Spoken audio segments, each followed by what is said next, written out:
What's the point of a husband who won't stand up for his wife? My daughter was being bullied by her mother-in-law, and her husband, my son-in-law, wouldn't even defend her.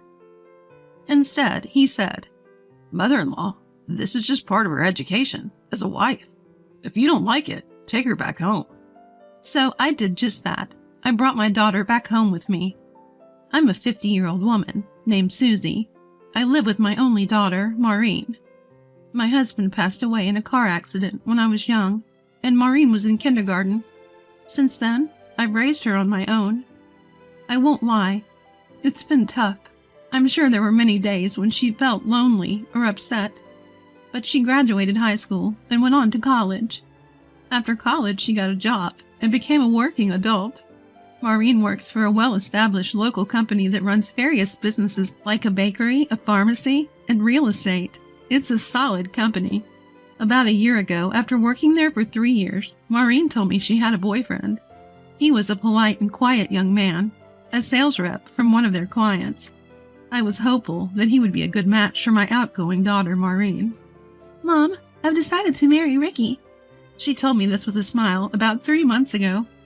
I was thrilled that she had finally found happiness and celebrated grandly. We went all out for the wedding and the housewarming. At first, Maureen seemed ecstatic. But as time passed, she sounded less and less cheerful, and it became harder to get in touch with her. I thought it was just typical post-wedding blues, so I decided to wait for her to reach out. Maureen's an adult. It's not my place to meddle, I thought. But I was wrong. "Hey, Maureen looks really worn out. That's not just wedding blues. Are you sure she's okay?" My friend Karen, who lives near Maureen, told me this. "What do you mean?" "That complexion is terrible. I asked if she was pregnant, but she said no. She looked really sad. Have you had anything?" Karen's tone was somewhat accusatory. "I haven't been able to reach her lately. She's not answering her phone. You should try contacting her again." Encouraged by Karen's insistence, I called Maureen once more. "Hello, Maureen. It's Mom. Just checking in on you." Maureen answered, but there was only silence. "Maureen, can you hear me? Are you okay?" "Mom,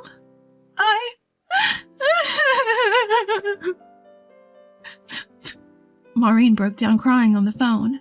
"Maureen, are you okay?" "Mom, I'm not okay." Hearing that Maureen wasn't doing well, I regretted not visiting her sooner. I've been so wrapped up in work that I've neglected her. But Maureen always put on a brave face for me, always cheerful. Now she's in tears, saying she's not okay. I held back my emotions and rushed to Maureen's side. "Maureen, Mom's here." "Mom, When I saw Maureen, she looked worn out, a shadow of herself from just a few months ago. "What happened to you?" I hugged Maureen and rubbed her back. Seemingly relieved, Maureen began to speak through her tears and sobs. "Ricky's parents are bullying me. They say I'm uncivilized because I was raised by a single mom, so they're disciplining me." I looked at Maureen's hands. Her once beautiful fingertips were now cracked and sore. "This is terrible." "They tell me to wash dishes with cold water to save hot water. They even tell me to hand wash clothes before using the washing machine." "What?" Apparently, her mother-in-law insists that Maureen hand wash her clothes as a pre-wash. "And I have to mop the floor every morning." Fuming, Maureen added, "What hurts the most is when they badmouth you, Mom."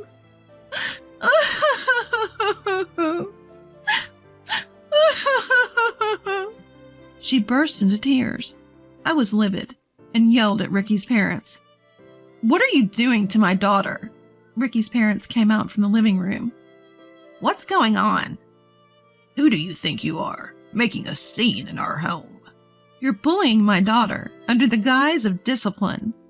They retorted, "This is why we can't deal with women from single-parent homes." "We're just disciplining an uncivilized girl. Your attitude is unacceptable." They began to mock us. "What's going on?" Ricky came out after hearing the commotion. "Ricky, your wife is so flawed that we're disciplining her, and her unreasonable mother is making a fuss." Ricky's mom reported to him as if tattling. I confronted Ricky. "If you're her husband, don't just stand there. Help Maureen." "You're misunderstanding. Maureen is failing as a wife. My parents are just trying to make her presentable. Ricky arrogantly defended his parents. You're a failure as a husband. If you can't protect your own wife, stop this nonsense. I was furious and lunged at Ricky. Ricky retorted, You're taking advantage of my parents' kindness. I did you a favor by marrying a woman from a single-parent home. If you have a problem, take her back with you. With that, he shook off my hand. I lost my balance and fell at the entrance. Mom, are you okay? Maureen rushed to my side. I'm fine, Maureen. You don't need to stay here any longer. Get a divorce. When I urged Maureen to divorce, she weakly nodded. Okay, I understand. As we were about to leave, Ricky's parents sneered.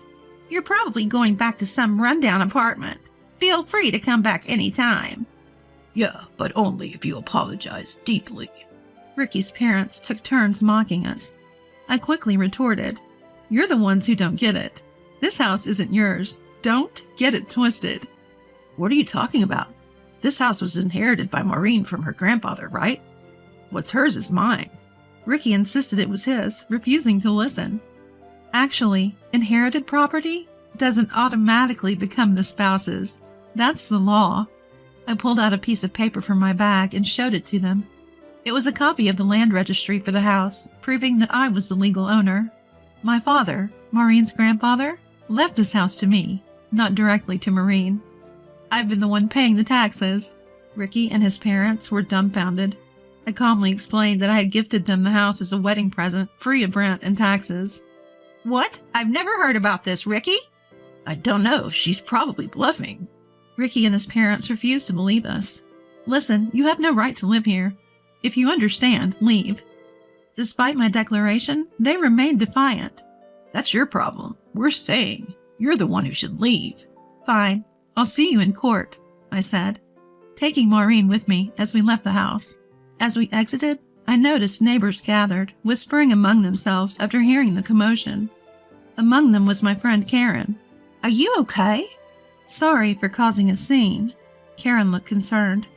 I'll explain everything later, I said, hugging Maureen as we left. After that, Ricky and his family tried to continue living in the house, but word had spread in the neighborhood. People had noticed Maureen's declining health since her marriage. When it became known that they had bullied Maureen, tried to kick her out, and even attempted to take over the house, they were shunned as a disgraceful family. Living in a small town, word travels fast. It didn't take long for us to hear about Ricky and his family situation through Karen. Their reputation had plummeted, and they were even told not to dispose of their trash at the community dump. Apparently, they fled in the night. Karen told me, chuckling. Within a month of us leaving, Ricky had called my cell phone multiple times. It's your fault we can't live there anymore because of the harassment. Apologize now. I'm not sure what you're talking about. I brushed him off. Apologize to us, and we'll clear up the misunderstanding with the neighbors. Then we'll forgive you. He still seemed to think they'd done nothing wrong. I was so disgusted that I hung up. A week after the calls, Ricky and his family showed up at my house unannounced. They were stunned when they arrived. Yes, I live in one of the city's most luxurious high-rise apartments. In fact, my late husband ran a company, and I took over as CEO after his passing. Working hard for Maureen's sake, the company grew, and now I can afford to live in a high-rise. Upon discovering this, Ricky and his family immediately changed their tune. We're really sorry. We had no idea you were so well off, Ricky said, forcing a smile. Yes, it's our fault for not knowing better. If we'd known you lived here, we would have treated you differently, Ricky's mom added. So you're apologizing because I live here? I asked sarcastically. No, actually, we sold our house to live with Ricky and Maureen, but now we have nowhere to go, Ricky's mom continued. Yes, we wanted to provide a good home for our parents, so we proposed living together, Ricky added. We sold our house for that reason, and now we're stuck in a rundown apartment, Ricky's mom said, feigning tears. Mom, don't cry. So, can you help us out? Could you either give us some financial support or let us live in an empty room in this high-rise? Ricky shamelessly asked for assistance. I put on a smile and said, Remember what you did to my daughter? Even if you've forgotten, I never will. Please leave. What? You're abandoning your own family? Maureen, who had witnessed the whole thing, immediately called the police. The police arrived promptly, found the 3 people, and quickly sent them away. Turns out Maureen had consulted the police several times after her divorce, saying her ex-husband was stalking her, wanting to reconcile. Her ex's family continued to show up at her apartment complex, but the concierge handled it. They've been scraping by in a cheap, run-down 2-bedroom apartment ever since. They squandered the money from selling their house on new furniture during the move, leaving them with almost nothing. Ricky's parents can't adjust to a less luxurious lifestyle and continue to live recklessly. Their son Ricky is worn out from being exploited by his parents.